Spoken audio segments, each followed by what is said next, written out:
তো আজকে আমি যাব দূর একটা তেপান্তরে, সেই জায়গাটাই তোমাদেরকে দেখাবো। আর দেখতে চাইলে কিন্তু আমার ভিডিওটা পুরোটাই দেখতে লাগবে যে আমি কোথায় যাচ্ছি। তার আগে আমরা যানবাহনটাকে বের করব, কারণ এই যানবাহনে করেই আমরা যাব।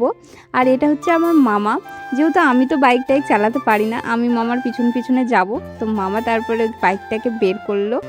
সরি সরি, বাইক না, এটা আমাদের যানবাহন।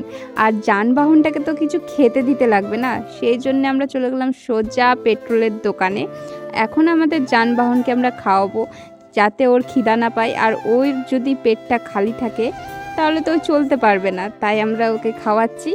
আর এখন এই যে দূর তেপান্তরে আমরা যাচ্ছি, আর এটা হচ্ছে বাবনগোলা ব্রিজ। তার আগে পরে একটা চায়ের দোকান, এখানকার ফেমাস চা। আর আমরা খাবো না, তো আমরা এখানে চা খেলাম। আর দূর থেকে মামা বলছে তোকে কেমন মুসলিম মুসলিম লাগছে চাদরটা নিয়ে।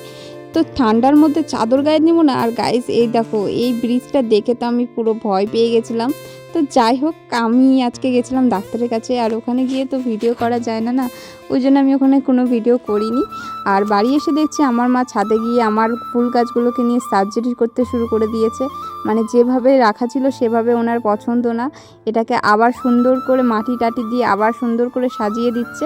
তো যাই হোক, আর এই গাছে তো কবে ফুল দিবে আমি তাও জানি না। তো গাইস, ভিডিওটা আমার এই পর্যন্তই। Bye bye.